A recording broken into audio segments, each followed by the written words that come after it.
Hello, welcome to another episode of Nightcap. Y'all know me, I'm your favorite unk, Shannon Sharpe, my partner and co-host, the Liberty City legend, the Bingo Ring of Fame honoree, Pro Bowler, All-Pro, route runner extraordinaire, that's Chad Ochocinco Johnson. And also joining us to talk this game, wasn't very much of a game. I thought it would end up just like it did. It's the one and only Quentin Richardson. Q, what it do? What's good, fella? What's good? Appreciate y'all having me. Thanks for coming on with us. Do what they do, boy. Please make sure you hit that subscribe button. Please make sure you hit the like button and go subscribe to the Nightcap podcast feed wherever you get your podcast from. Thank you guys for your support, your continued support, all things Nightcap, Club Shay Shay, and Laportier. We greatly appreciate your support, and thanks to you, we get to be us. Make sure you check out Shay by Laportier. We do have it in stock. If you cannot find it in a city or a state near you, order it online. We'll ship it directly to your door.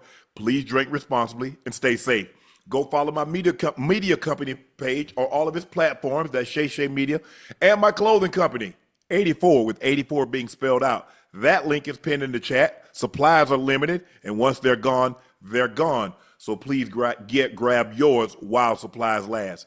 Tickets for our Not Safe for Work tour are on sale now. 8 stops: Baltimore, Philly, Charlotte, Los Angeles, Miami, New York, Chicago, and Detroit. Tickets can be found at shayshaymedia.com/tour. That's shayshaymedia.com/tour. That link is also pinned in the chat. The guest lineup is shaping up real nice. You guys don't want to miss this. So go out and grab your tickets now. The Nuggets crushed the Clippers. Don't let that 19-point victory throw you off. It was worse than that. They put the backups in, and the Nuggets, the Clippers made a little run there. But 120-101, and the Nuggets move on to face the Thunder with a 4-3 series win over the Los Angeles Clippers. Tonight, I don't know what it is with James Harden, these Game 7s, Q and Ocho, but it didn't go well. He's now lost Game 7 with 4 different teams. Tonight, he was 2 of 8 for 7 points. With Philly, he lost to the Celtics, going 3 of 11, 9 points in 41 minutes. With Brooklyn, he lost to the Bucks, going 5 of 17, 29%. And with Houston, he lost to the Warriors, going 12 of 29. He did have 32 points, but it took him 29 shots to get it. I didn't think he was nearly aggressive tonight as he was in Game 6, Q, and it showed. What was he, 2 of 8, 1 of 4, 2 of 2 from the free throw line? He did have 13 assists, but they needed a Herculean effort. They needed him and Kawhi to play like they played in Game 6 in order to get them over the hump on the road in Game 7, and that didn't happen. What did you see that said, you know what, the Clippers just not where I think they should be right now? Q. Man, for me, I think they just got blitzed tonight. I think, like you pointed out Harden's numbers, but I mean, he did have 13 assists, and this could have been like, if this was a competitive game, his numbers could have gone up. But obviously, we know, like you said, it was a blowout early on. And Joker didn't even go crazy. It was like the other guys, the supplemental guys, really came out, applied the pressure. Their tempo was up. The Clippers were flat, surprisingly, for a Game 7. They were flat. It looked like they didn't have it early on, and Denver mashed the gas and literally blew them out. They looked good in the first quarter. They outscored. They had a 5-point lead heading into the second, and then Denver goes on and wins that quarter 37-21. And then they open the third on a 17-3 run, get it up to 17-3, and then get it up to 24-4, and they never look back from there. So between the second quarter and third quarter, the Nuggets outscored them 72-40. From down 5 to start at the end of the first. Now you go to the fourth and you're down 27. Yeah, and it didn't look good. I agree with you, Q. You look at Aaron Gordon, played sensational. He's been playing sensational because even when Joker, there was one game he had a 14-point triple double, and they blew the doors out of him. But you get six players in double figures. Russ off the bench again, an excellent night. Hey, 27 minutes, 5 of 9. Shout out to Brody.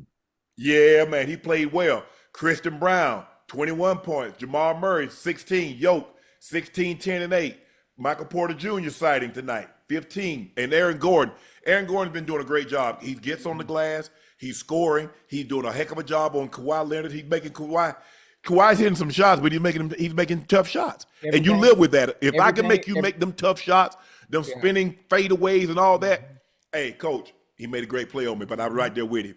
Yeah. Ocho, you watched this game from the Nuggets standpoint. What did you like about what you saw from the Nuggets tonight? I mean, listen, I watched it from start to finish. The Nuggets dominated in every aspect of the game from the start to finish. The Nuggets, they were shooting 52% from the field.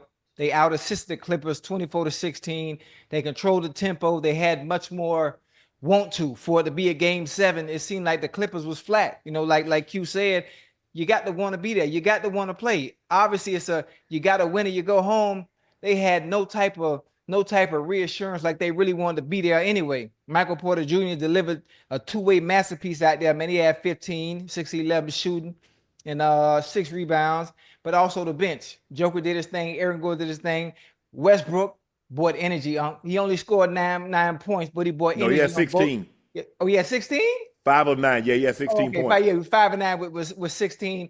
The bench did well too. But Westbrook energy though, but that do something for a team, man. When he coming in, you know, he might have got a tech, but man, that was intentional. What did y'all think about you? That was intentional. Yeah. Oh, he did it on purpose. You didn't see what I saw? Yeah, he did that on purpose. I thought he didn't want to let the rim go because he was gonna land on dude. No, sir. That was intentional. You didn't see when he landed, said, yeah, give me the tech and I don't care. Get him the beat up out of here and other obscenity. Hey, listen. Yeah. You know, Russ is the emotional dude, the passionate dude.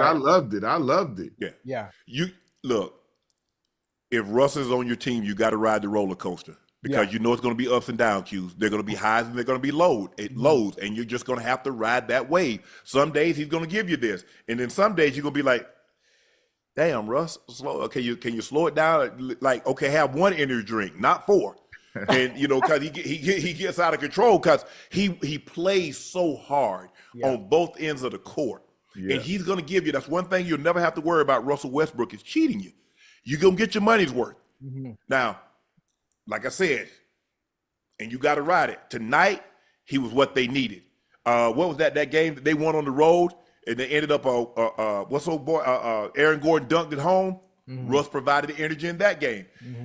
I like this. Look, it's going to be a very interesting series now with the Thunder and the Nuggets. Nuggets have been there before. The Thunder's been the best team in the Western Conference all year. Everybody wanted to see, well, when they play somebody that's been there with experience, let's see how they shape up. But looking at this game, the Clippers, you know when you go on the road, bro, you got to take it. They're not going to give it to you because it's their fans. You got to get the crowd out of it. Yeah. If you don't get the crowd out of it and they mess around and get a lead on you, all of a sudden the roof's going to explode and it's just an avalanche. Boom. Colorado avalanche. And it just swells. It just swells on you. And I'm like, bro, and T. Lue tried to get a timeout, but I think what happened, T. Lue did something very interesting in game 6. He inserted Nicholas Batum to start the second half. Now you're out of tricks. He put Derrick Jones Jr. in the starting lineup for Chris Dunn. But at some point in time, they're like, okay, this is going to be our adjustment. When Nicholas Batum is in there, because he didn't have near the impact that he had in game 6 because it caught him by surprise. They didn't make that same mistake tonight in game 7 because they know when he comes in, knowing that if it wasn't Batum, it's probably going to be somebody else other than Chris Dunn because Chris Dunn is more of a defensive guy than an offensive guy, and they want space. They want space for Kawhi. They want space for James Harden. But for whatever reason, James Harden was not nearly necessary. But if you look at these numbers, Q, nobody really aggressive. Kawhi only had 13 shots in 33 minutes. And that's why I say we can't be that critical of Harden for having, only 8 shots. But he had, like I say, having 13 assists. You cannot be aggressive and have 13 assists out there. Right. Like James was playing, he was making plays. And this is, like I say, because of, like you say, the lead swelled and it became such a blowout, it kind of takes away from him his chance to go out there because James Harden is the point guard. So him having 13 assists, he's out there doing his job because he was out there finding people and making plays and making things happen. It's not like he's 2 for 8 and isn't doing anything else. He had 13 assists and 5 or 6 rebounds. He was out there playing, but the blowout robbed him of his chance to accumulate and go out there and get aggressive later in the game, whereas where he come out people may say he should have came out being aggressive as opposed to trying to get guys into the game. But I feel like he came out playing a pass first game, trying to get his teammates going and saying like, I can get my game off whenever, but that I can get my game off whenever it didn't come because the blowout came too quick. Look, go ahead, Ocho. Listen, based on what we saw tonight from the Nuggets, I know the Clippers didn't show up, they didn't play well, but based on what we saw tonight, and them having to play the Thunder on Sunday, in a 7-game series, how dangerous do you see the Nuggets team now that the bench? We know what the starting five could do. Now that the bench is contributing the way they are, what chance do you have against them, against the Thunder? Well, the thing is, Russ is mainly the bench. They don't get a whole lot. DeAndre Jordan really doesn't play a lot. He played tonight. Yoke got in foul trouble in the third quarter, and he came in there, but he doesn't normally play a lot. Every once in a while, they'll insert Peyton Watson, and he mainly plays. But for the most part, they play 5 guys. That's what they play. They play 5 guys. They run their starters, and they play Russ. Russ will get extended minutes, and Peyton Watson will come in anywhere between 10 and 15. If things are going really well, he might play hit 20. But for the most part, they run their starters. And that's what you do with, hey, man, we ain't got no deep rotation. What you mean rotation? Guys going to be playing, tell them Q, guys going to be playing somewhere between 38 and 42 minutes on a nightly basis. As you go further, they play more. Hey, respectfully, I just felt like moving forward, like whether Denver won or lost this series or whatever happened, I felt like when they fired Michael Malone, that they weren't serious about competing for a championship. We all are former athletes, fellas. When have we seen a team that's serious about trying to win a championship fire their coach, who also won them their only championship in franchise history 3 games before the playoffs begin? Wow. I've never seen that my entire time in the NBA. I've never heard of that. I mean, you guys can correct me if it happened in football, but I've never seen that and some team go on and not now. You do have Joker, who was all world, one of the top 2-3 guys on the planet and playing, and he can get you so much. And you've seen this series that they've had guys jump up and play and raise to that level. But I think the buck definitely stops here with OKC. They like you just said, they play 5-6 guys, and this is a young team. They go 8-9 deep. 8-9 deep. And they got 3-and-D. They got trumps and what's the best position in the league? Wings, right? Wing players are 3-and-D guys that can play both sides. They can shoot threes and play defense. They got trumps in that. They got plenty of them. They can send one in and send another one out and keep on rotating. So and then they got the ultimate trump in SGA, and I feel like he's the equalizer. I don't know that Denver got no answer for that. Hold on, Q. So basically, you and y'all on the same page. So you saying the Thunder's gonna win this series against the Nuggets? Yeah, I got the Thunder for sure. Okay. No question. I mean, it's gonna take a Herculean effort from Yoke and Murray. Now, do you get that Murray that you got on the road? Yeah. Against, no, that was home. That Murray that dropped 43. I don't listen. My questions don't even come with Joker or none of that.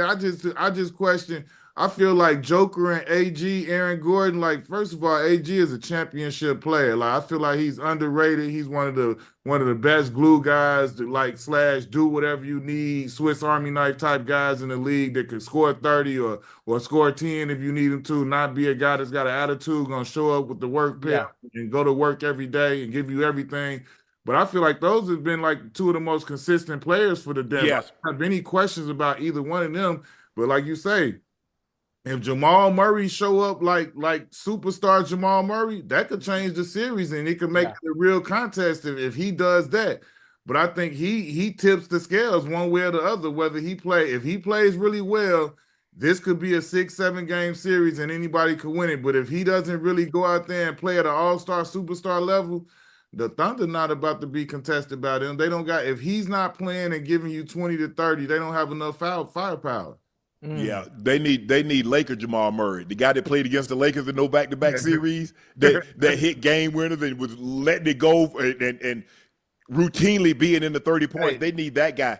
Hey, hold on. Let me say this one time though, because you just brought him up. What happened to the Lakers? Lakers in 5. What happened? Hold on. I can't be on here and not ask that question. Because listen, I was one of the people that was early on when they did what they did. I'm like, man, JJ, my man, I'm like, they looking good. chance. They had a legitimate chance, but what happened? They need a What they happened? need a Q. They needed a big. You can't. I mean. Look. And the Mark Williams kid would have been great because he can defend and he can score. When you got Jackson Hayes, and Jackson Hayes is only playing 4 minutes, and now you go Rui and LeBron. So whichever one's playing the 4, the other's playing the 5. That's a small team. And you saw Rudy Gobert look like prime Shaq. He looked like 2000 Shaq, 2001 Shaq. 1999 Shaq. Big So Rudy. you told me Rudy Gobert was going to give you 27 and 24. I said, man, get that bleep out of here. That man ain't never scored 27 and 24. And that's what happened. I mean, look, Antman did his. The role players for the Timberwolves played much better than the Lakers. You look at Nas Reed. Every time he was asked to knock down a big shot, he knocked it down. McDaniels, he knocked it down. You get the consistency of the steadiness of Mike Conley. DiVincenzo came in and gave you some quality minutes. But Antman did his thing. But Rudy Gobert didn't have the size, and you can't. Normally, what happened? Rudy Gobert becomes unplayable in situations like this, especially late in the fourth quarter. Dude out there the whole game. Y'all let Rudy stay out here like this. Not just stay out here. He was the most dominant force in the league that night. Yeah. We be back next year. What did you think of Antman walking from the Staples on? Yeah, you see see my homeboy, he wrong for that. He wrong for that. Hey, that was dope. That was dope. That was live. You love that Ocho right there, him walking a nice little 6-minute walk from the crypto. I'm old school. You see the Clippers jersey. I call it still. I can't get it out of my head. But from the Staples to the Ritz over there, like a little 6-minute walk. I think he wanted to go ahead and enjoy it. Yeah, he walked all the way around the whole guts of the building. Man, listen, there are a few players. There are a few players in the NBA that are like that, and he's one of them. He's one of them.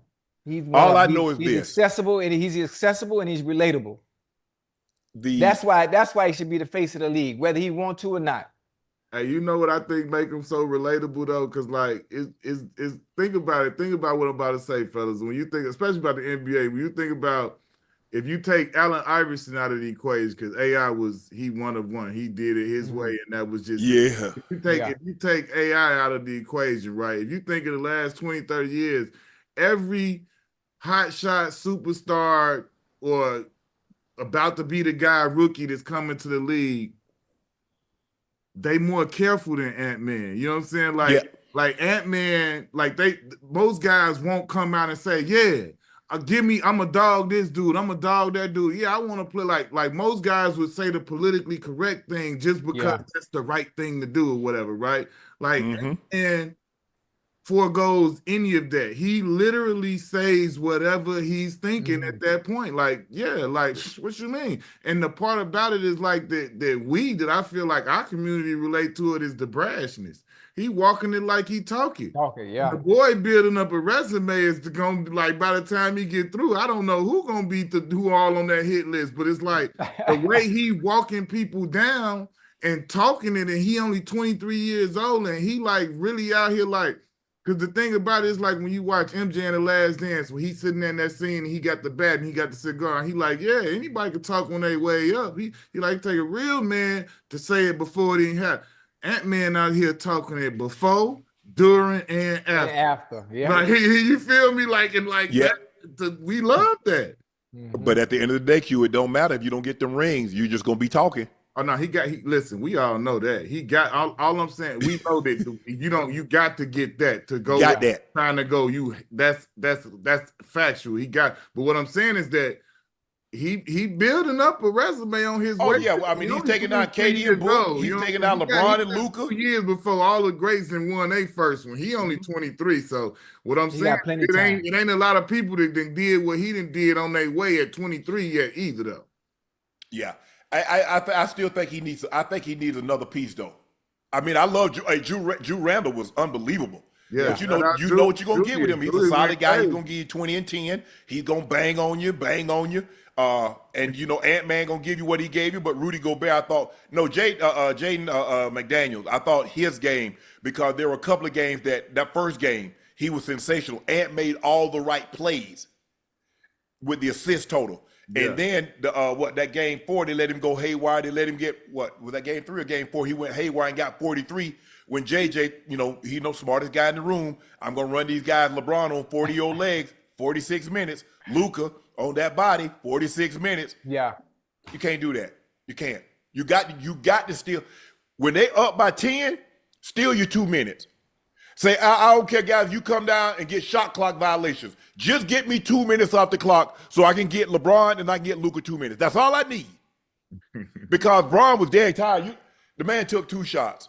One of them was terrible, and one of them he blew a smoke the layup. yeah. He was tired. It ain't no way around it. 40-year-old legs playing 46 minutes. Q. First of all, you know what it's like to play 46 minutes in your 20s. Now imagine that. Nah, you right. 30, 35, 40? You right. But in JJ's defense, man, like and I'm not calling any names, but I mean we all have examples of veteran championship coaches doing some of these same things that leave us questioning what was going on and what was happening and why the decisions they were made. You know what I'm saying? I feel like when I look at the overall body of work, JJ did a great job this season. You know what I'm saying? Like, he did. Did they come up short? And I feel like also the expectations got kind of blown out of proportion at a certain point because they had done so well. And we got to give JJ and that staff that credit for coming out of the second half, having a total different look from changing from having Anthony Davis as an anchor to going and getting Luka and then still coming out and making their team look formidable and rush and surge into the 3rd seed is what was made everybody get all of these thoughts like they could actually win, when in reality they was the roster was never really fit to win and can really compete truly. But people got to, fans are fans, and even us as analysts and people that's been a part of the game, we kind of get caught up in the moment sometimes. But like when you really look at it, like you said, they didn't have enough. When the Mark Williams trade didn't go through, that kind of was it in a nutshell. Like I felt like what we saw from him post-trade showed that he could have been formidable for them if they would have made that trade and they would have allowed it to go through. But for whatever reason, or unbeknownst to us, they didn't do it, and that's what it is. But I felt like from that point, they truly weren't a championship roster, but the greatness of LeBron and Luka gave us the feeling that maybe they could carry them there, but when they just couldn't at the end of the day. Look, Clippers got the richest owner in pro sports, had a healthy Kawhi. It didn't even matter. You know why? Because we had buddy passes. And we wasn't going to Cancun until our partners. So, a buddy pass, you fly 2 for 1. You know what I'm saying, Ocho? You fly 2 for 1. Hold on. They'll be coming in shortly. I'm sorry. We have some technical difficulties. We really don't, but we're just waiting on the Clippers to join us at Cancun. That's all gonna happen. Oh, y'all thought y'all gonna be celebrating, huh, Q? I know you got your little jersey in the back. You thought y'all gonna be celebrating. Yeah. No, you're not. Man, that's a size 60. That ain't no little. What you talking about, my little jersey? Ocho, you know how black folks do. When we get there, you want to call some. Oh, I see your little car over there. I see you got your little jersey back. Hey. That's exactly what we do. What are you doing? How you gonna do my I'm drafted by the Clippers, so we all know how we feel about the teams that drafted us. We got a special connection with them, so that's why that's back there. That's what that is. Hey, Q, you know how we do it. You get a job. Oh, you still in that little job? You still get that little job? Right. Damn, what you mean little job? You still got your little business you doing over there? Yeah. How my business gotta be little, bro? Hey, that's us. That's our people every time. Yeah, y'all. I mean, Q, I know you want to come on. You were gonna come on here and gloat tonight. The Clippers. You gonna say, Lakers at 5. You know what I'm saying? You gonna come on here and gloat. But I had already put that call in the yoke. Normally Ocho put the call in, but I put that call in the yoke. And Aaron Gordon said, look at man, I need y'all to handle this for us. Now, y'all knocked us out of the playoffs 2 years in a row. I need y'all to do us a favor because y'all got a thing for them LA teams putting them out of the playoffs. He's like, we got you. And true to form. I lost my ability to gloat because I'm down here in Orlando. I'm with the Magic. So I'm riding with the young boys down here. So, don't worry. This year we had some injuries and some setbacks, but next year we gonna be barking loud. You know what I'm saying? Bankero and Franz Wagner. Yeah. Oh, they legit. Them boys, they legit. Yeah. Wait till we get Suggs and the brother Mo Wagner back. Mo the one who chippy. He the one who bring the the physicality. Yeah. Get a little chippy out there. But once we get back to full strength, and I'm excited to see what they're gonna do in the offseason and whatever they do to adjust this and that. But like, we got a good young coach, we got a good young team. We got picks still in the draft, and I think we got flexibility to improve or whatever they're gonna do, and we're gonna be ready.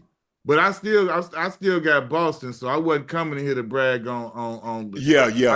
I'm rolling with JT and JB over there. They fully loaded. They back ready to go.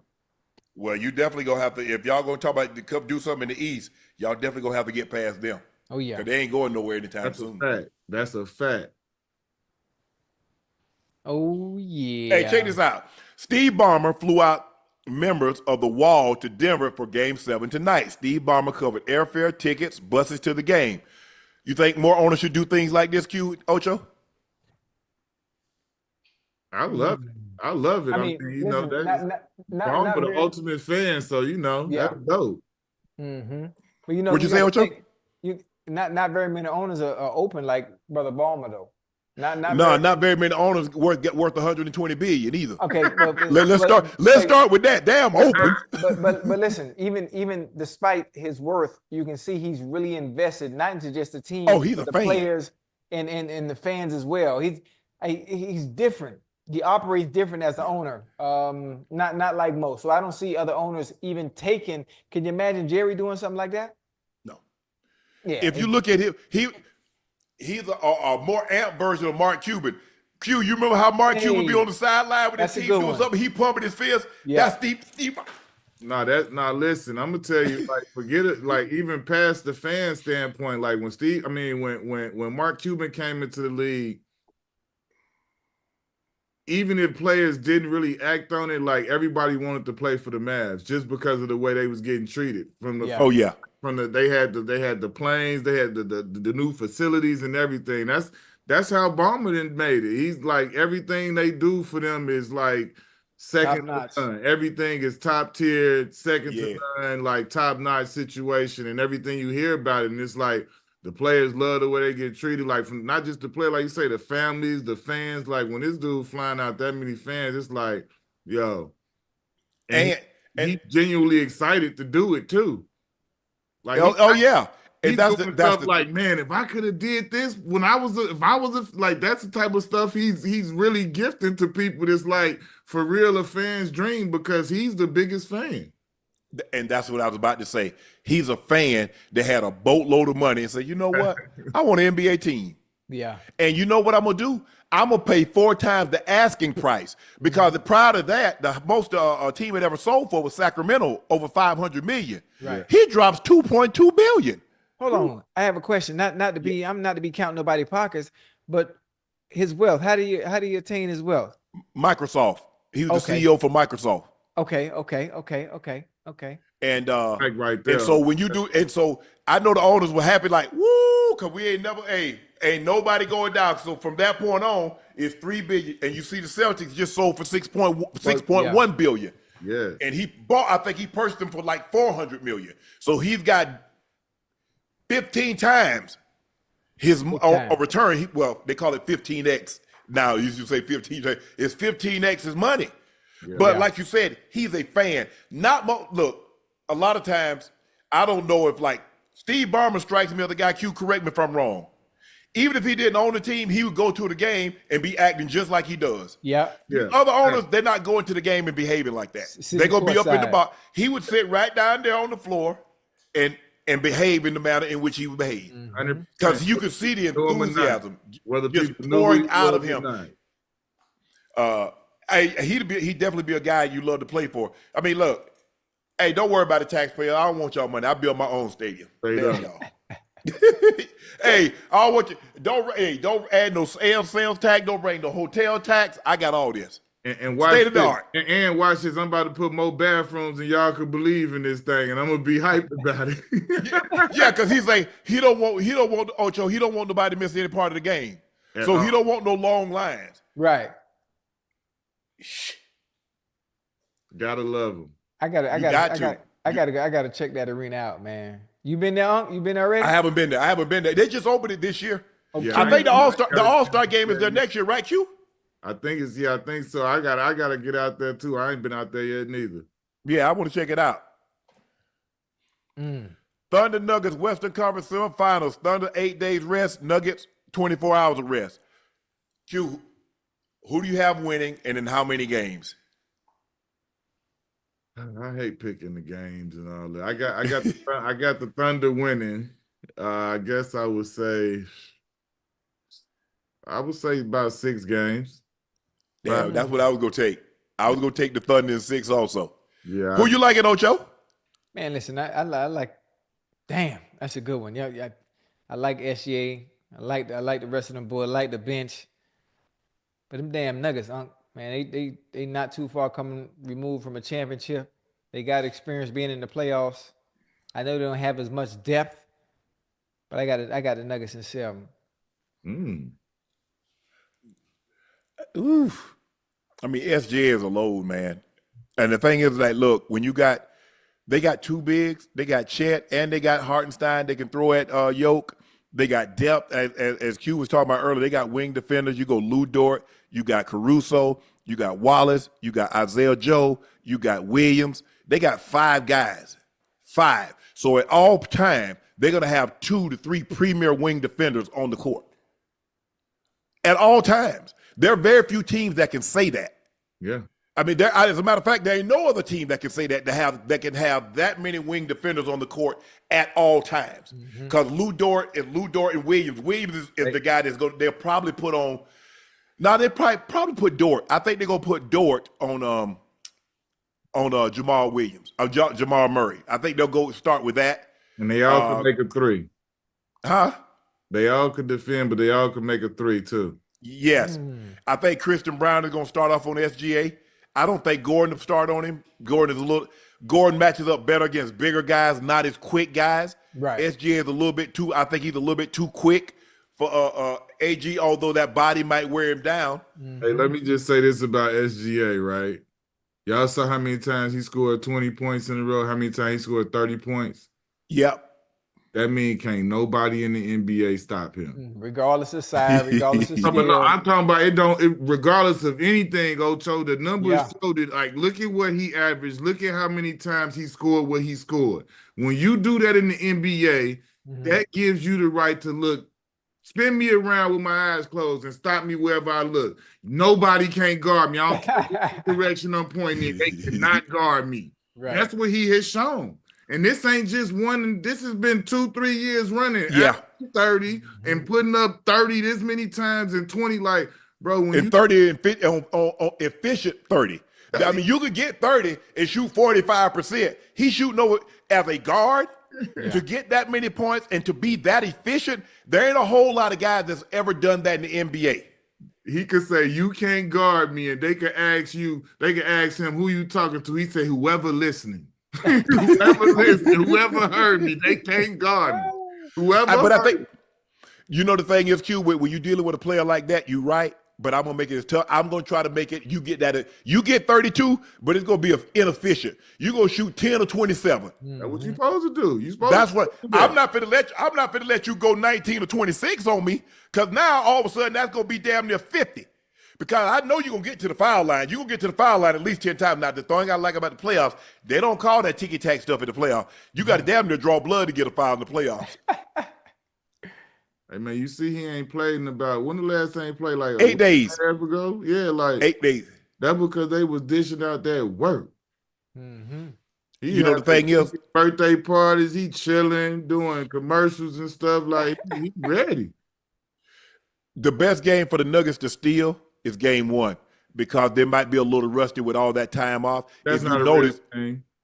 Huh? That's not a real thing. That's not. You don't think so? No.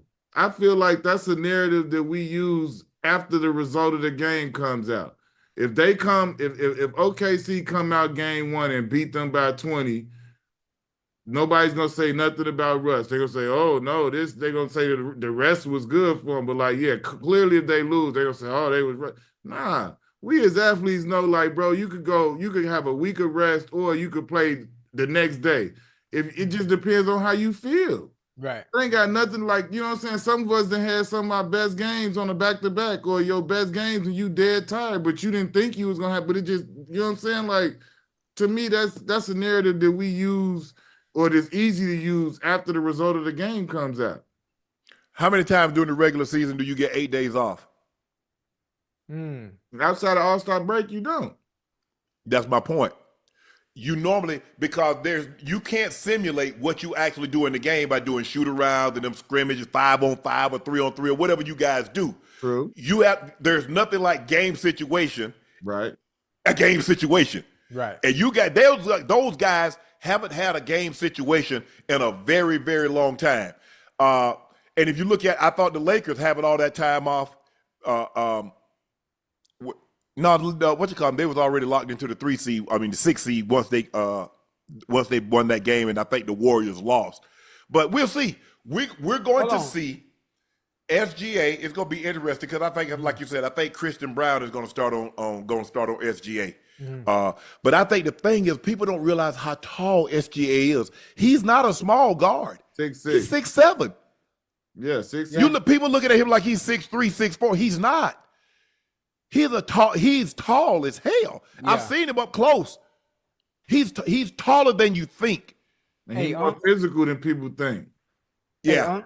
You think them having so many days off going into this next series, you think having that much time off, it do more harm than good? Or you think the opposite?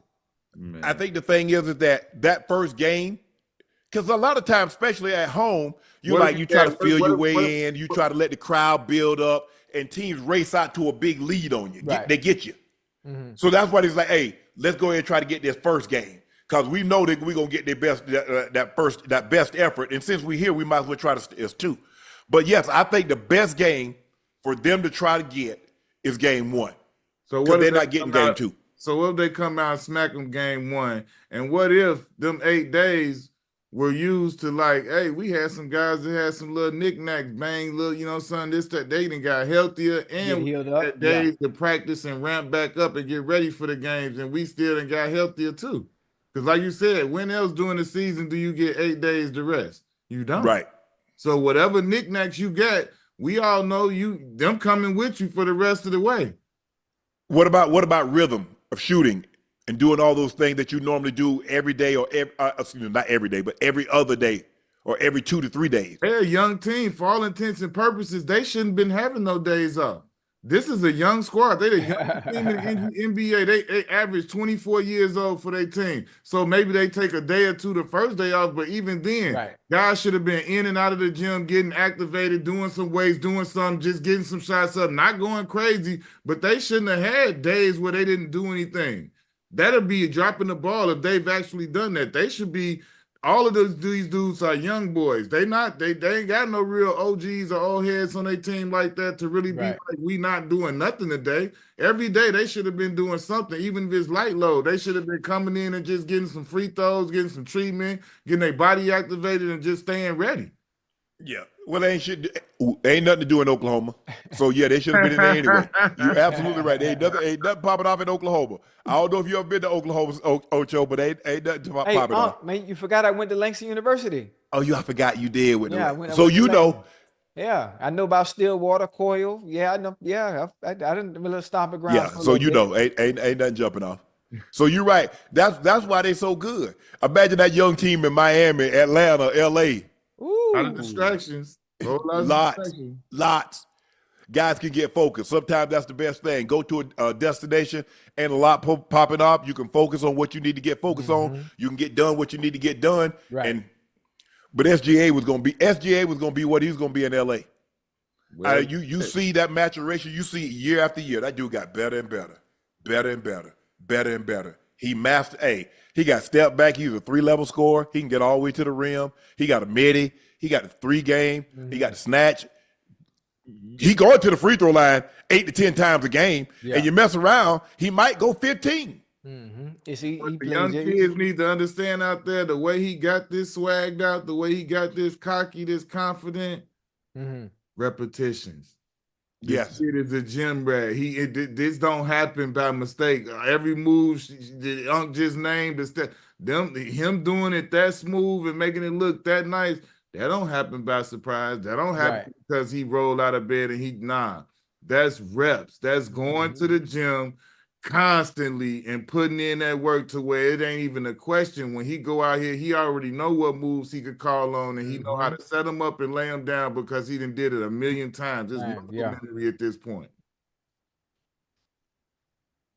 Well, you took that away. Well, he played. Oh, okay. The Warriors are on the brink of blowing another 3-1 lead throughout NBA history. There have been 290 instances in which a team has gone 3-1 in the playoffs. The series, only 13 times has the team come back to win. The Warriors know all too well about blowing a 3-1 lead, as they're one of the 13 teams to do so. Q, who you got tomorrow night? Oh man, this is a tough one for me because game 7 is you throw everything out the window, but I can't not roll out with the light-skinned assassin and Jimmy Bucket and Draymond, just with the experience they got, man. Like, if I'm wrong, I take that to the chin, but I just with the inconsistencies of the young boys over there in Houston, I gotta No inconsistency of Jalen Green. Go ahead and say that. Everybody else, hey, Fred VanVleet, the last 5 games have been on one.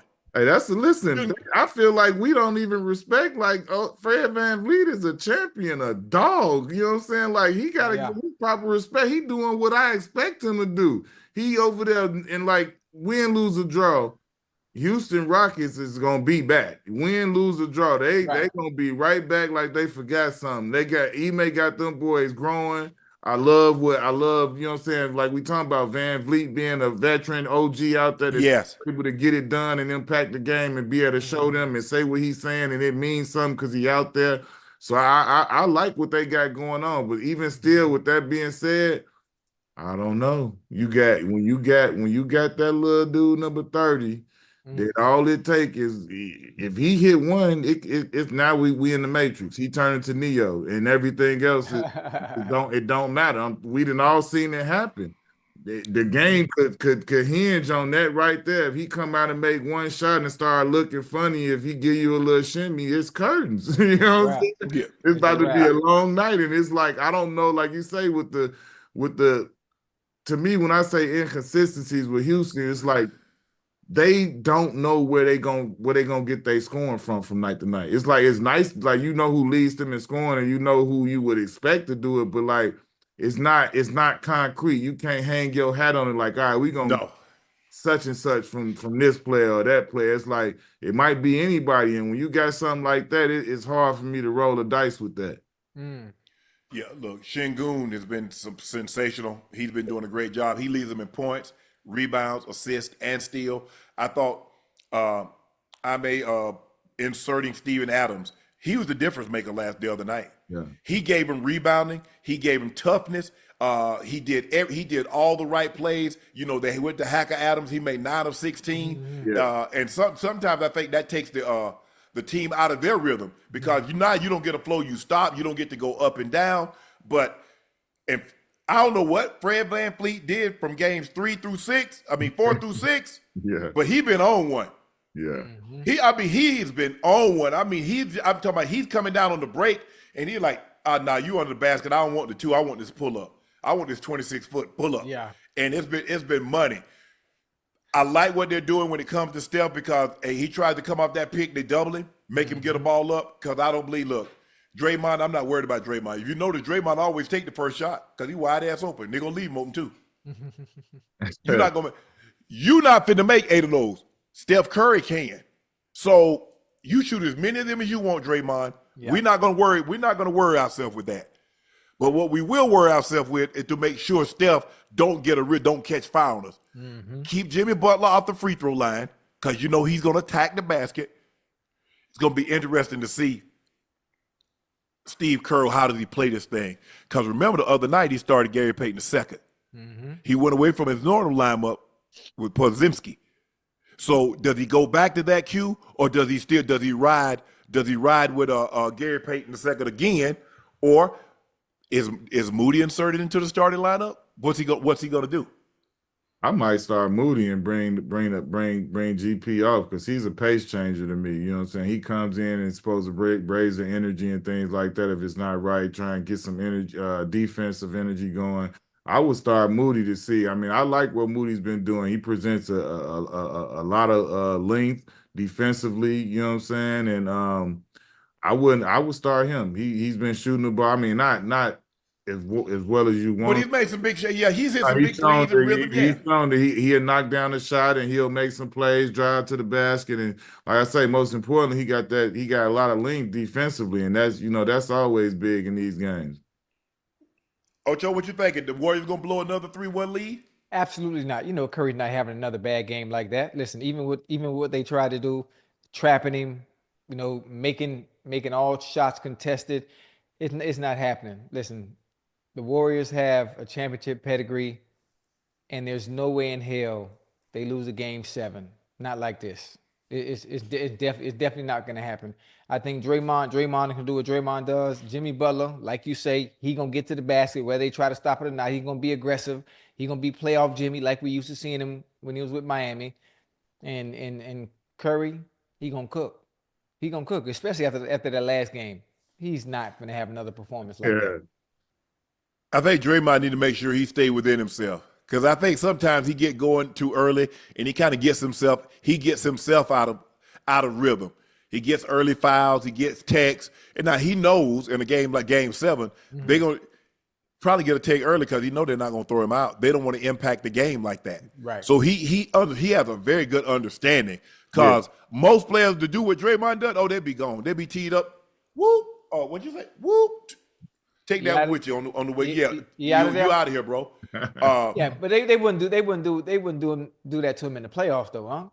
No, that's what I'm saying. He knows that. Okay. But I think sometimes it gets him out of his game. Now sometimes he riles himself up, it gets the team going. But it had the opposite effect the other night. It got the Rockets going. Yeah. Shingun, they was pounding them on the glass. I mean, they crushed them. They crushed them on the glass. They had 25 offensive rebounds.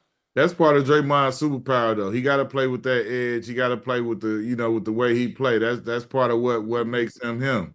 If he doesn't play like that, he's not as impactful or as effective as he can be. Now, I agree with you.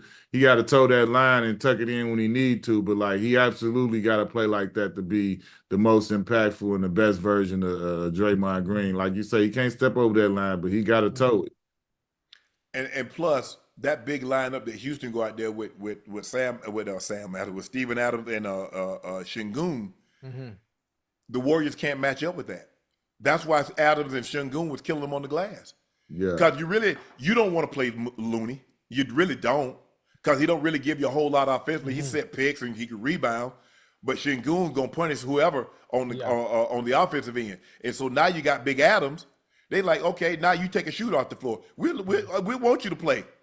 You know, they try to put Post out there who's a big that can stretch the floor and shoot that, but he's a little bit too inconsistent. Yeah. So if I'm my man, I'm going to keep blitzing Curry. I'm going to try to get the ball out of his hand as much as I possibly can. I'm going to trap him every chance I get. He goes to that corner. Hey, let the big guy roll. We can come from we give you help backside. But we're not letting Curry get no easy shots. Huh? Listen, we talk about Curry, we talk about Jimmy, we talk about Draymond. We ain't talk about the elephant in the room. What is Curry going to do about Kuminga? Obviously, you're one of your most athletic players. He led them in scoring during the season against the Rockets. In the games during the regular season against the Rockets, he averaged the most points for the Warriors against them. So it only makes sense. It only makes sense in Game 7 to put him in there. I don't know how good he's going to be. Steve Kerr said Jonathan Kuminga returns to the rotation at 100% on the table in Game 7. 100%, Kuminga is on the table. We kind of found a formula here in the latter part of the season. We've stayed with that formula to start this series up 3-1. Things are going well, and obviously the last few games have gone very poorly. We have to assess everything, the lineup combination, starters, all of that we have to assess. I don't know why he fell out of favor and what happened with that, but Did y'all see him the last time he got in the game? He didn't look like he was like, he didn't look locked in and look like he would be. I hope the young fella do get out there and ball out and do his thing. But from the looks of everything that he did last time, it don't look likely. Don't look like he's mentally there. You know, like when you a young fella like that, I don't know how easy it is for you to get back into it. Right. Hey, Q, when you have a coach that is not playing you and you don't know what's going on or what happened, obviously we don't know from the outside looking in what happened internally, but for you to be one of the best players on that team that can contribute on both ends of the court and then not get any playing time, it has to be something. It has to be something that we don't know publicly. But I mean, I hope his confidence is there. You know, after not playing for so long, sometimes something like that can do something to your mental. Obviously, when he does get in the game, is he going to be gun shy? Is he going to be scared to pull the trigger? Is he going to be hesitant? I mean, if it was me, my boy, I'd be like, listen, I can't take it personal. He benched Jason Tatum. Who am I to be mad at him? Okay. Me. Like, I'm going to just take it like a champ and keep it moving. He like, that's a good one. You feel me? I mean, real talk, though. Like, yeah, I don't know what Kuminga's done, but he's definitely been out of the rotation, and he's one of the more athletic guys. He can defend. He can get all the way to the rim. He can occasionally knock down the three. That's not his strong suit. But for whatever reason, hey, he don't even get no mop-up minutes. Like, damn, let me break a sweat so I don't have to get on the bike after the game. He can't even get no cardio in. He got to get on the bike after the game after sitting. He's like, I'm all stiff, and I got to get 30 minutes on the stationary bike. And then you saying he was getting shots up after one of the games and everything. Like, that's a little bat signal. Like, yeah, I'm hot. Like, you know what I'm saying? Yeah, he probably said, "Get me, hey, y'all ain't gonna play me. Get me out of here. Let me go somewhere. Hey, let me go somewhere. At least I can contribute. I can play. Yeah. I ain't saying, hey, look, I'm not saying I'm SGA. I ain't saying I'm one of the 5-10 best players in the NBA. But damn. I see guys that I know I'm better than, and they getting 10, 15 minutes a night. I can't get that. Yeah, I know a perfect place for him too. Moving around. I know the perfect place for him too. Man, ain't nobody coming there. I know the perfect place, bro. Right here. He thinks somebody always want to go to the Miami Heat. I mean, with Pat Riley with them 1955 rules. Hey, listen, it ain't even bad as you think it is, man. People listen, when you look at the guys that go there, they have some of their best years of their careers when they go there. And look at the guys leave. I saw Dwayne Wade leave. I saw Jimmy Butler leave. I saw LeBron James leave. Now that's 3 of the best players that you've had in the last 15 years. Now tell me what I don't know, Q. What you don't know? Yeah. Hold on. I'm gonna let him finish up. You can chime in after him, Q. We all got family, right? Yeah. Sometimes you get mad at your auntie or your uncle or your cousin or even your mom or your brother or sister, right? I like that. I like where you're going. I ain't leaving them. Look, he didn't leave for good. He left and went over his auntie house, and then he came back over here back to uncle's house. He came back. Come on. Okay, you think Jimmy coming back? I didn't say Jimmy came back. I was talking about D Wade when we said that. When we was talking. Oh yeah. Okay. What about LeBron? LeBron going back to Miami? No, I said family. But I'm saying the mere fact that family left. If I leave the house, yeah, I might come back when I'm on hard times. D Wade was a different type of family. Like D Wade was drafted homegrown there. That's Dade County. And he left. You can't say the same for LeBron or Jimmy. So it wasn't that same type of thing. He left. And came back, and they both admitted that it was some wrongdoings and reasons why they left, and they came together and pieced up, and it's all love. Yeah. This is from him. This ain't mine. Yeah, it's all love. Yeah. But I see D Wade is part owner in the Utah Jazz. He's sitting courtside in the Utah Jazz. Why isn't he sitting courtside at Miami? It's family now. No, time out. D Wade do be sitting courtside in Miami. He got a statue in Miami, and he's a yes, and deservedly so. A smart businessman. And deservedly so. Yeah. But we can't pretend like people do not aren't fed up with Pat Riley and those archaic ways, Q. That's not being true. You hear it, but it work. It go two ways though. You got to understand that some of those same ways that people being critical of are the reasons for some of the most brilliant careers that you talk about. Ooh. The best version of LeBron James that you know was right there under those archaic rules. Yeah. Tell me I'm wrong. I still like LeBron when he went back to Cleveland. No, you ask anybody in the league. That LeBron James, them 2 years back to back, please. Yeah. Please. Yeah. That was hell on wheels, boy. You hear me? Like, please. You talking about okay, let's say that. Okay, and then what made LeBron leave? Both sides. Okay, he had his best years, and then what made LeBron leave? You got that during the 27-game winning streak. What happened, Q? I don't know. I didn't heard a lot. You know what happened? D Wade said it. Norris Cole said it. Cookies being taken away. Rio Chalmers said it. I done heard about cookies being taken away. I done heard about all type of stuff. But I also heard that some of the same things that he ran from that he tried to take with him and bring and bestow on these other organizations when he went there. So it wasn't all bad. You already know, Rich, Mav is going to be there every day. Mav is my chief of staff. Not Mav, excuse me. What's the other one? Randy. Randy's going to be there. Have you ever seen LeBron James anywhere without Randy? I have not. Whether it's out in Vegas, whatever the case may be, Randy is going to be there. So Pat should have let him be there. Oh, he going to be there. You want it. You going to be there. You don't want him. But hold on. You already know when you sign up. If you get Giannis, what you see what the Giannis brother is? Where you at? Hey, time out though. You just said you already know what you get when you sign up, right? So you can't say that and then say that LeBron came to Miami as a free agent, knowing that the Godfather was the Godfather and the Godfather do what the Godfather does, and he always has. You signed up for that. I did, but not to be petty and take some damn cookies away. I ain't 10 and then clean up. Listen, you took cookies away like I didn't clean up my damn room. It could have been a headband. It could have been anything, but the cookies is what set it up. But like, this is what you signed up for when you signed up. I ain't signed up for this. I signed up to come down here to get structure. I wanted to play with D Wade, Chris Bosh, and it got you 2 championships, and it showed you how to go on the rest of the way and be a champion. Hold on. Hey, we talk about the heat of the old. Let's talk about the new heat. Let's talk about the new heat. And the new heat, it doesn't matter. It's still Pat running it. You don't think they about to get somebody? Oh, no. Yeah, I've been trying to tell you. I already know. That's what people always understood and knew. Pat Riley, the Godfather, is always one move away. How did he ain't got Kevin Durant yet? Got Shaq, and then they win a championship. Like he always willing to swing for the fences and do what needs to be done. But he don't have the draft capital to do it. What he gonna do? I think about it. He couldn't get Kevin Durant. He could get Dame Lillard. So in order to get, let's just say for the sake of argument, Kevin Durant. What do you think it's gonna take for him to get Kevin Durant? He gonna have to give up the hero and Bam. Then what? Who can he get? Giannis? I don't think so. I told you who we going to get. I already told you already. I sat down with Pat Riley and Mickey Harrison. I done told Robert Ory. I done talked to ISO Joe. I done told Joe already. And I'm telling you too.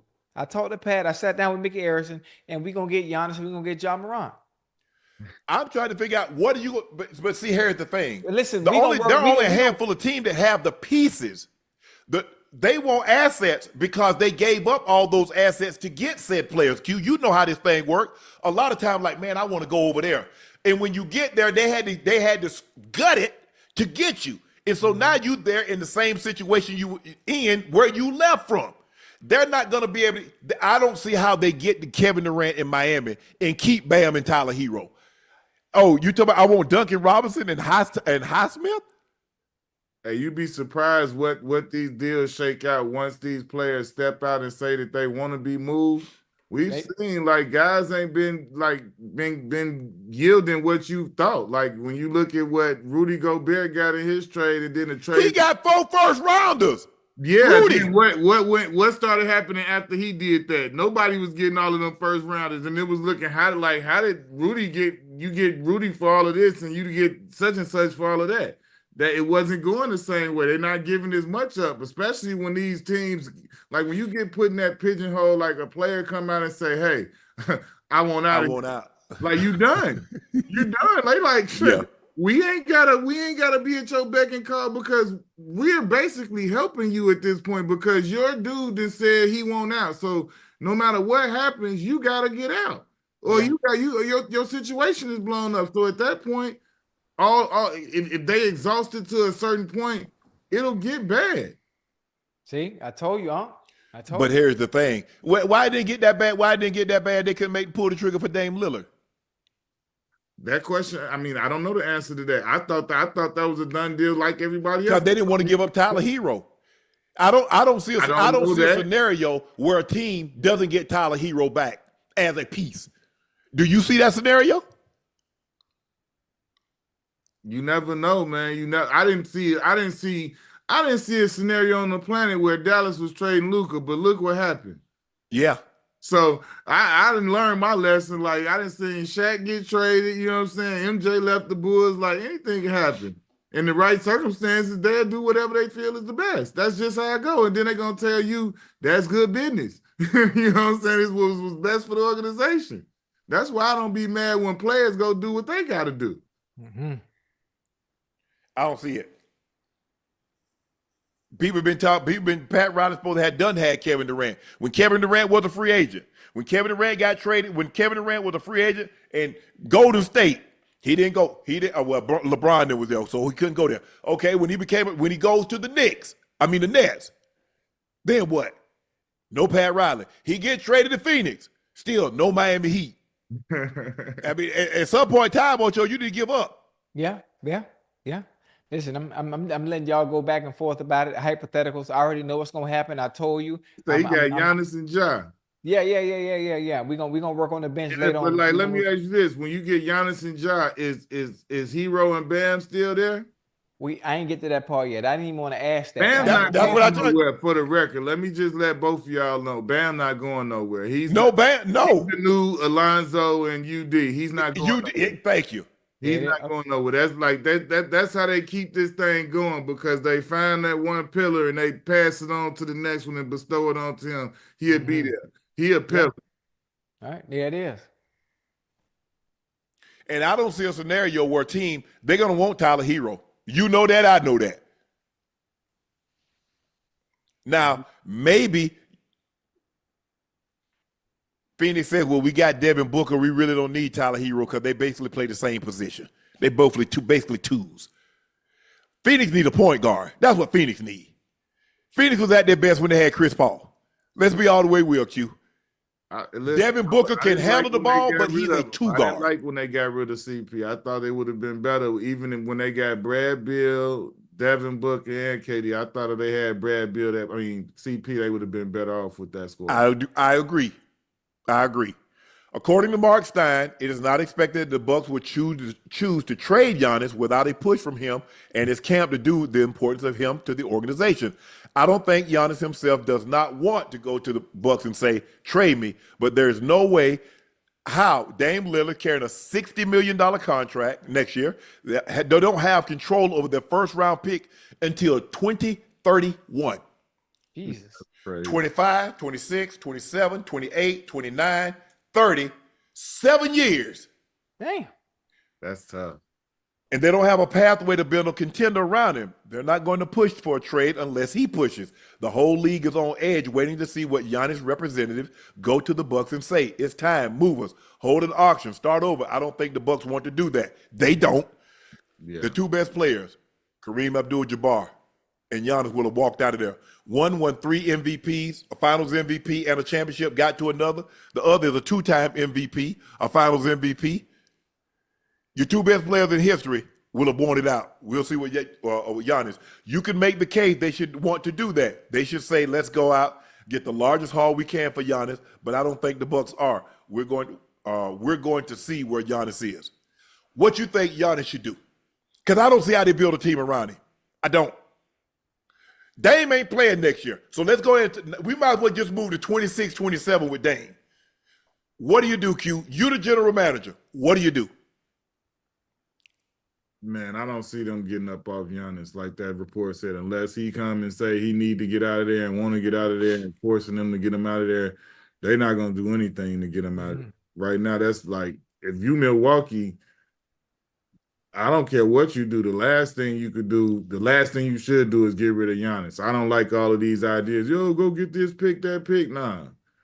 Giannis is still in his prime, still dominant. You figure other avenues. You figure out ways to improve the roster around him however you got to. I know he's, like you said, you don't got no picks.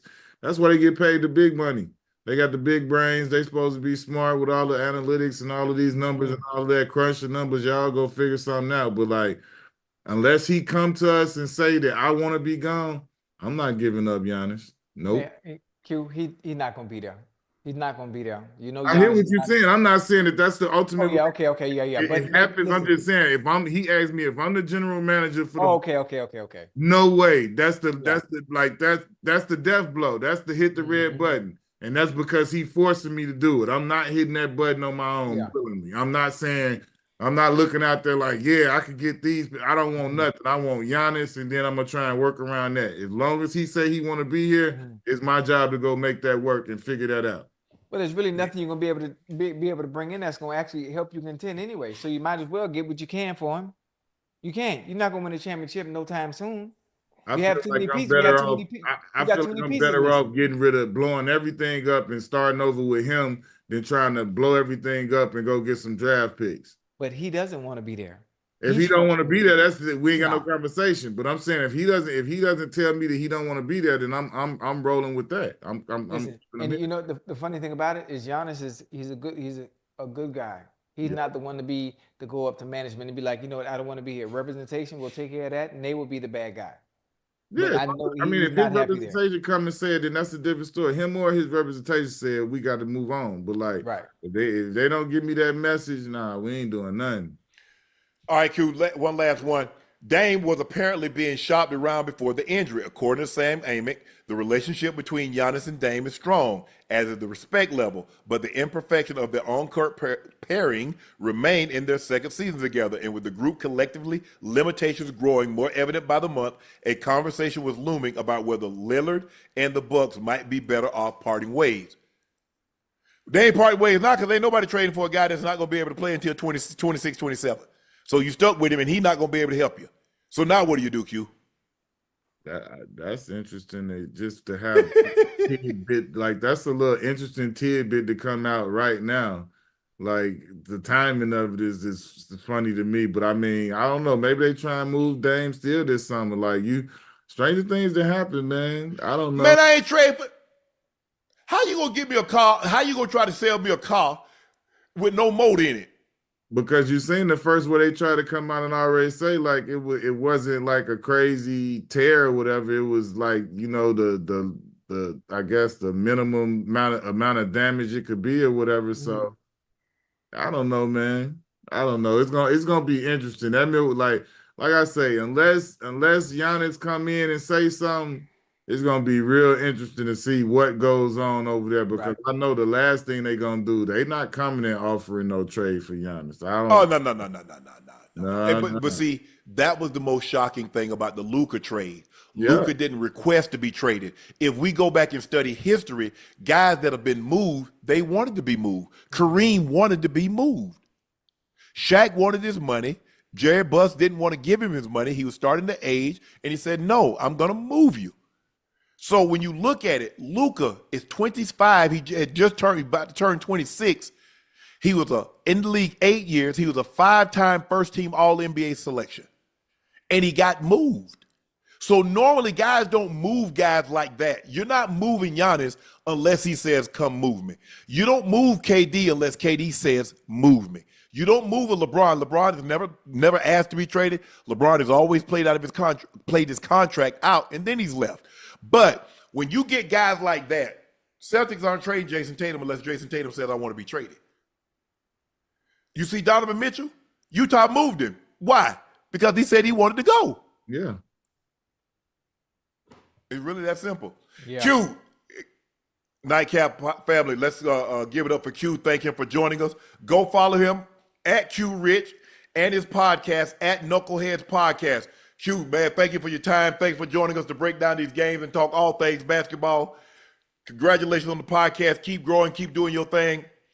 Thank you, bro. All Check right, back man. with us. Appreciate All right, y'all. Q, Before I I'ma get see out of you, here, I boy. just gotta say one thing to you, Michael Jeffrey Jordan is the GOAT. I'm not gonna debate it. I'm not gonna argue it. Okay. It's what it is. I respect Go, James. you, though. I respect your opinion too, though. Where's that? Oh, you took it home? Hold on, Q, before you go. Hold on. I got something for you. Okay. Hold on, I got something for you.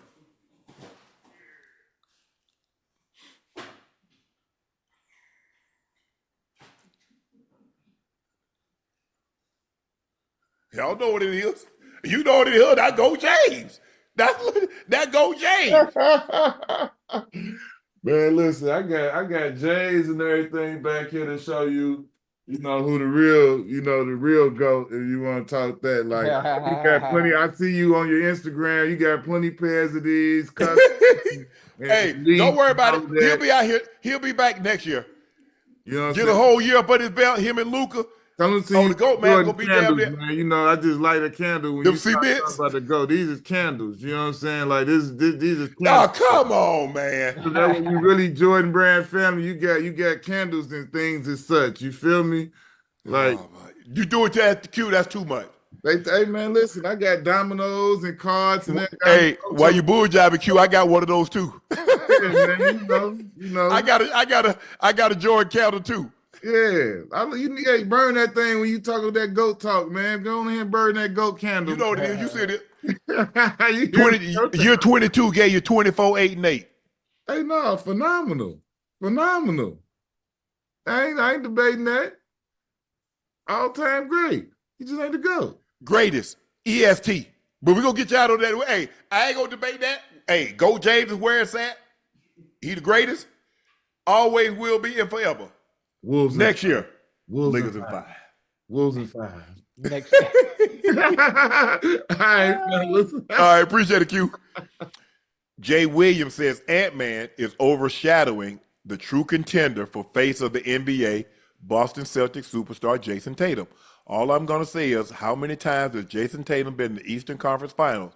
How many times has Jason Tatum been in the NBA Finals? Brother could win multiple championships, and they're just going to give the face of the NBA to Ant Edwards because he has a personality? Yes. What do you mean? It's hard to explain. You can't just put someone as the face of the league. There's a certain it factor. There's a certain aura. There's a certain energy that you have. You can't coach it. You can't teach it. It's just in you. Ant-Man has that. Jason Tatum is awesome. He's a great player, great person. He's great for the league. He's great in the community. He just doesn't have that it factor that it takes to be the face of the league. Anthony Edwards has it. It's just in him. It's just in him. And he's not even trying. He just got it. Jason Tatum could win 200 championships, 100 MVPs. He doesn't have that aura. It's a certain aura. I don't even know how to put it into words. People in the chat, you understand what I'm talking about. If you know what I'm talking about, he just got it. You born with that. You born with it. He's not even trying. He's just being himself, and you just got it. There's certain people that just got it, and it's nothing you could do about it, and it's just there. Well, it didn't help. You be the face. You can't be the face of the NBA and the guy on your team win Finals MVP.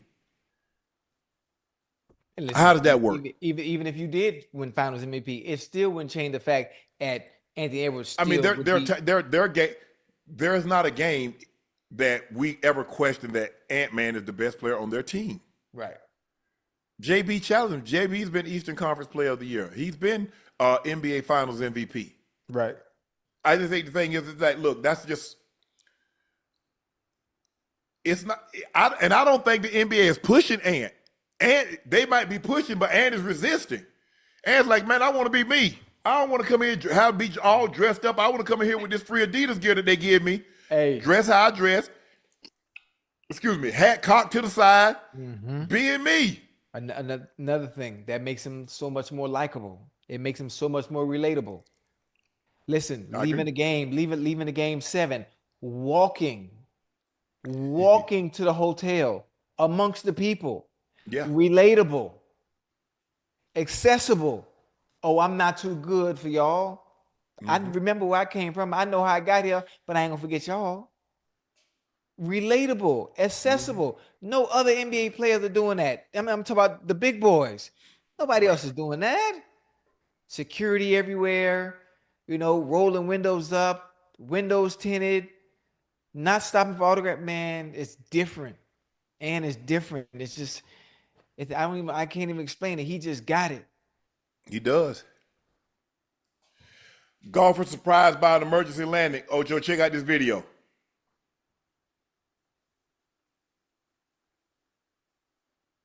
Oh, guys.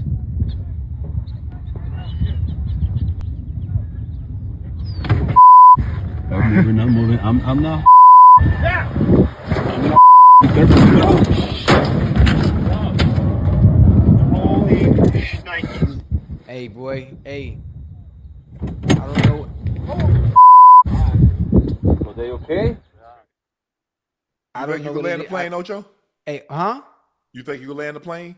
Man, listen, I can land a plane. I ain't landing one of them, single engine or whatever you call them, Cestas or whatever you call them. I don't play with them. I do not play with them. For some reason, all the time throughout the years, those single engine planes, something always going wrong. Something is always going wrong. I'm not sure why people continue to get in them. And I think most of the time when you getting your pilot's license and you first start out flying, you got to Yeah. be in one of them single engines. Man, Yeah. oh no, sir. Absolutely not. And I'm glad whoever that was able to land it safe. Because once you lose control, there's no stability. Right. Like, big planes, your 727, 737s, all of them. Listen, a whole engine can go out on the right side. It still remains a stability. It still remains stable no matter what. All the engine can fail. The plane itself still remains stable and you're able to fly and steer and control. Man, them little planes, if something go wrong, but that's it. That's all she wrote. So I'm glad whoever that was, man. I'm glad they safe, man. Yeah. You All right, think? guys, back for Hold the on. first time in a long time. It's time for Rough Draft, and it's prompted by people want to know your team. If you're going to take on a Silverback, you Yeah. get 5 guys. Who are you going to name, Ocho? So let's see the graphics. Where my list at? Where my list at?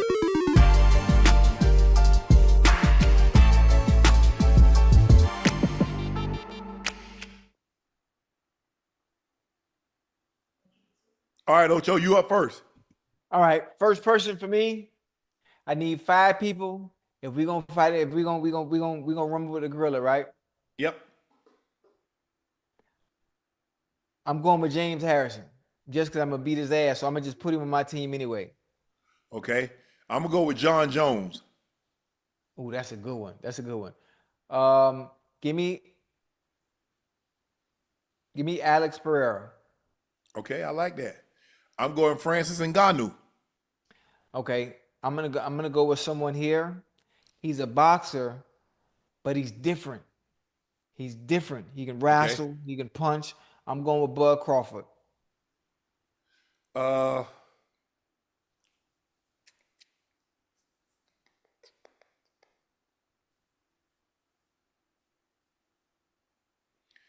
he play with the Pacers now? I think his name James Johnson. Is that his name? From the Heat, Yeah, you let the Heat one time. Yeah. black belt. Yeah, I'm taking him. Okay. Okay. Okay. I want to fight him too. Nah.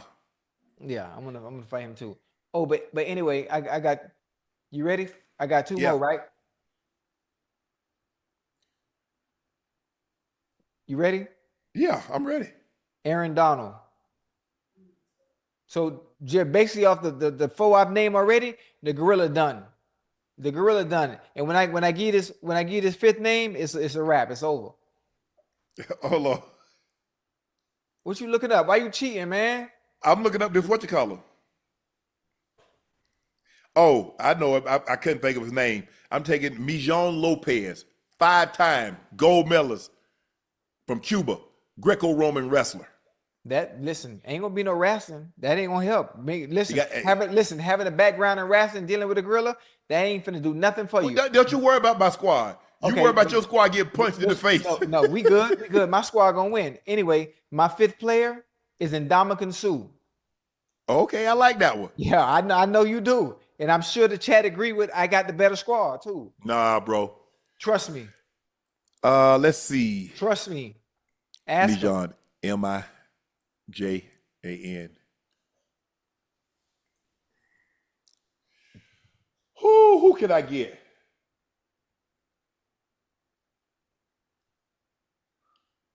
You know what? I'm gonna ride my homeboy. What? I'm gonna ride my homeboy. What the hell he gonna do? Charles Oakley. Oh. Okay. Hey, you know who told me I should get? So, man, look here. Next time you have a tough guy competition, you know what? Take Oak off. I'm gonna take Oak off. I'm gonna take Westbrook. Westbrook told me, said, man, you and Ocho be talking about these fighting competitions, and you talk, hey, man, hey. He said, you know I got these hands now. You remember Westbrook? Which Westbrook? Michael Westbrook. He played the receiver. He was in Cincinnati with me. Yes. Yeah. Hey, well, he's a fool, boy. Man, where Westbrook at, man? I just saw him in Virginia at an autograph signing. Yeah, he still swole up. He like 205. Okay. But he still cut up. Yeah. Hey, Hey, that's my dog, man. He was in Cincinnati with me one year. Yeah. He just couldn't stay healthy. Big. Yeah. I'm talking about. You talking about 210, 6'3", 210, run 4'3", could jump. Body just, and he had a couple of fights. He fought in the MMA for a little while. He did? Yeah. Damn. Like Johnny Morton? Ain't know that. Yeah. Goddamn Westbrook, man. Man, my team gonna beat the brakes off that gorilla. No, it ain't. Don't lie to yourself. Now you lying to yourself, and you just saw the names I put on my team, and I guarantee the chat agree with me. You ain't got but one MMA fight on there. That's all I needed. Did you see who else I got on there? Yeah. I got one lunatic and then Ndamukong Suh. I got Aaron Donald, crazy strong ass. I got Bud, who he do any and everything. He crazy. He ain't wrapped up too tight. Man, it's a wrap. It ain't a wrap, but okay. All right, chat. Let us know what you think. Who won the rough draft? We're going to see in the comments. All right, Ocho. We got it back. It's been a while since we had it. It's time for Spello Cinco.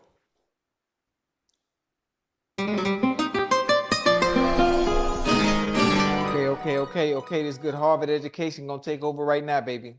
Okay, the names that you're going to be spelling is NBA, is player edition. So these players currently play in the NBA. Okay. Huh? Let's just do the last. He ain't getting it. All right, I'm going to give you the first one, Ocho. All right, first one. His name is Christian Brown. Christian Brown. We doing last name, right? Yeah, we're going to do last name. I ain't going to let you spell the first one. Oh, Christian Brown. Yeah. Yeah, BROWN.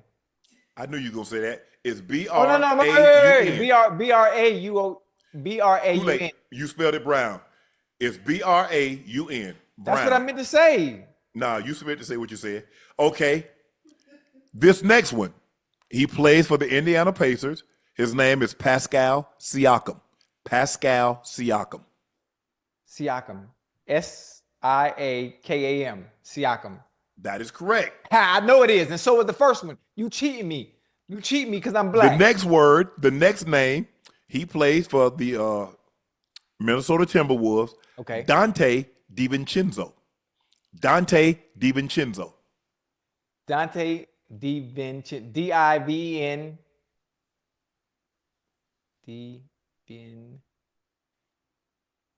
D-I-V-N. Chin. C-H-E-N-Z-O. D-I-V-I-N-C-E-N-Z-O. DiVincenzo. Damn. The next one is Isaiah Hartenstein. Isaiah Hartenstein. He plays for the OKC Thunder. Isaiah Hartenstein. Isaiah Hartenstein. Hartenstein. Correct. Isaiah Hartenstein. Let's go, boy. The next word, you have to spell the second. You don't have to spell the first, but you have to spell the middle and the last name. Okay. Give me time. Take your time now. Shai Gilgeous Alexander. Shai Gilgeous Alexander. Wait. That spell Alexander, right? You got to spell Gilgeous Alexander. Gildris or Gilgris? Gilgeous. Shai Gilgeous Alexander. I'm talking about J. G-I-L. G-R-E-S-S. Gilgeousalexander. Man, who the hell spelled this? Man, who else spelled his name like that, man? Okay. That ain't part of the English language. The next one, he plays for the New York Knicks. Okay. OG Anunoby. OG Anunoby. And no. O-N-U-N-O-B-O-Y. B-E-Y. A-N-U-N-O-B-Y. OG Anunoby. He Nigerian? Sure. No, I'm asking. I'm just curious. He's from Canada, but if you say that's where he originally from. I don't know. Okay. That might be French, maybe. That's French? Anunoby. He's British. Okay, well, they got some crazy last names, man. That's Najah, right? That last one, Zeke. Oh. Yeah. You get it. That was all right, Ocho, you got one, two. I got 3 right. You got 2 out of 6. I got 3 right. No, you didn't. I got Brown. All right, Ocho, it's time for payback. Now it's time for dunk on Unk. I got Brown right. You spelled it B-R-O-N. No,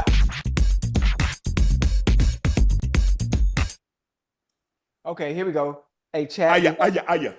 Yeah, get ready. Chat, we got Dunk on Unk. Here we go. Football edition. It's basketball season. Don't worry about it. Hey, plug in that AOL. Plug in that AOL you got. You ready? Yes. Chat, do not put the answers in the chat because Unk is looking at it. Name the 5 Hall of Famers from the 1990 NFL Draft.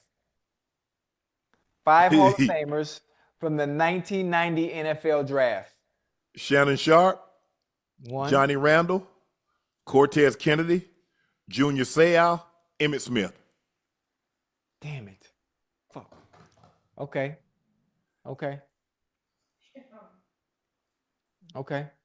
Are you ready? Now that was luck. I just gave I gave you a fast That 90 class, we had a nice little class, man. Yeah, it was cool. 1 player and 2 coaches are enshrined in both the CFL and Hall of Fame. 1 player and 2 coaches are enshrined in both the CFL.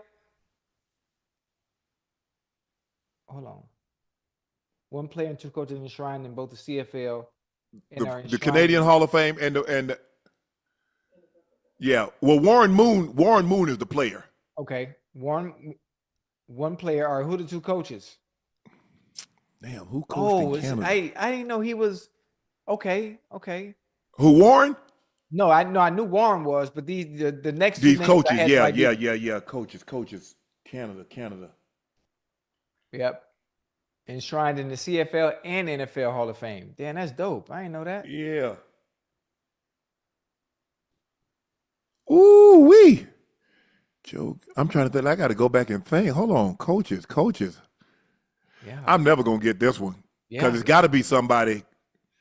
I'm trying to think of the coaches that's in the Hall of Fame. I'm not gonna get it. So I give you a hint on one of them. what is it? He coached with the Buffalo Bills. Oh, Marv Levy. Okay. Here's 1 more. Oh man. Yeah, I help you out. You still got it wrong though, but I just had to throw that little pickle in just to just to help you out real I'm quick. trying the Buffalo Bills. I don't know. Don Coryell. I don't know. No, Bud Grant. Oh, I'd have never got that one. Yeah. You went around with me during that Bud time. Grant for the Minnesota Vikings, the Purple Yeah. People Eaters. In 1992, Shannon Sharpe had 2 rushes for how many yards? Oh. In 1992, Shannon Sharpe had 2 rushes for how many yards? 10. And -6. -6. I'm trying to think who I carried the ball against. Hey, they must have gave you a reverse or something. Yeah, they did. I knew it. I'm trying to think who did I carry the ball against? Was it? I think I carried against Philly once. All right. Man, I don't know. I don't even remember. Hey, in what year did the Clippers relocate from San Diego to Los Angeles, officially debuting as the LA Clippers? Excuse me. Well, the Clippers originally started out in Buffalo. They were the Braves. Yeah. Then they relocated to San Diego, became the Yeah. Clippers, and they relocated to LA. Mhm. I don't know. I'm gonna take a wild guess at 79. That is absolutely wrong. The year that the Clippers relocated to Los Angeles from San Diego was 1984. 1984 is the answer you were looking for. Oh, yeah. Oh, yeah. We got him. Chat, we got him. You ready? Yep. What matchup produced the highest combined point total of the 24-25 NBA season, ringing up 299 points in an overtime thriller?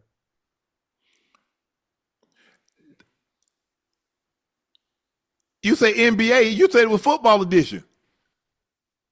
Hey. What happened to your AOL? It's not plugged in?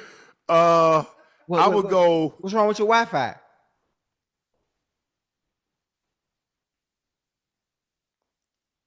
Indiana.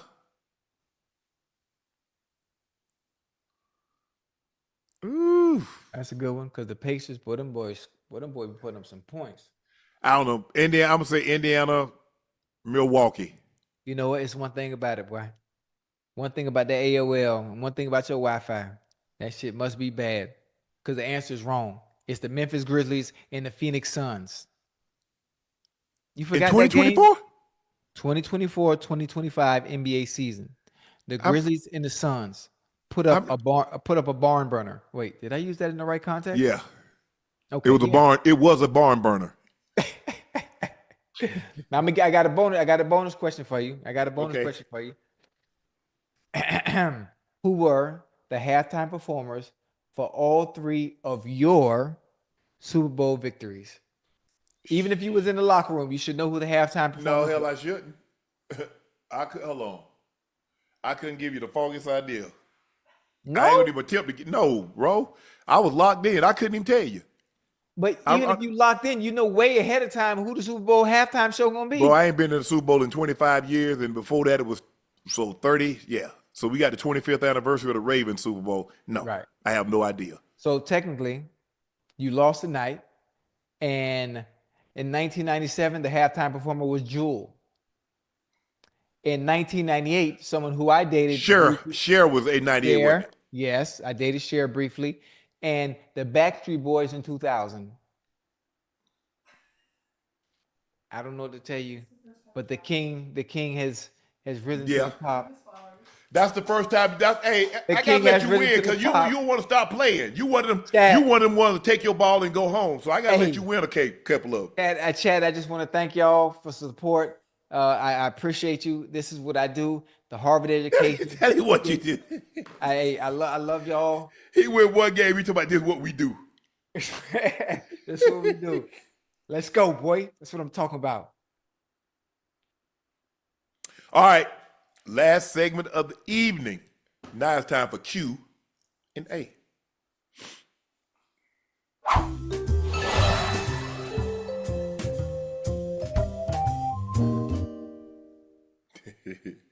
James Huggins said 100 James Harden versus 1 Game 7. Who wins?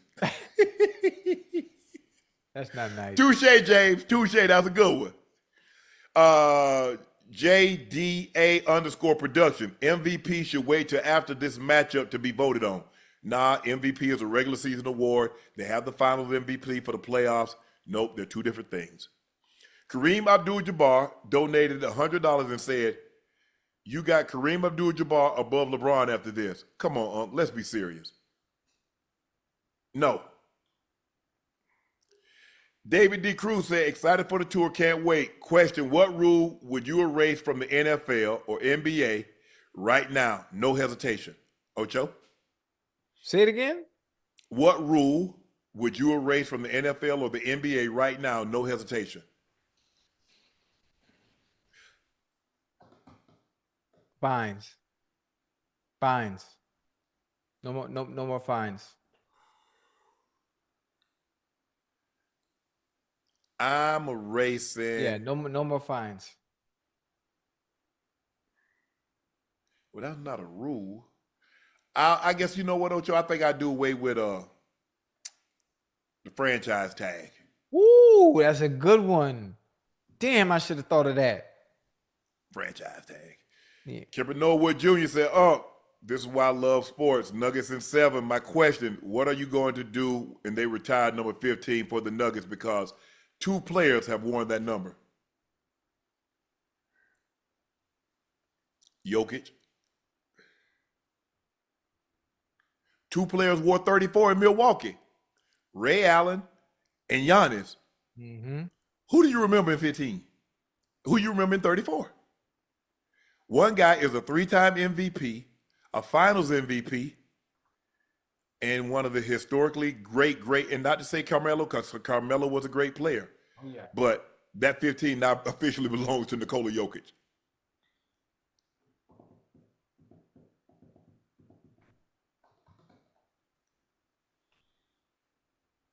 Yoke. That's it.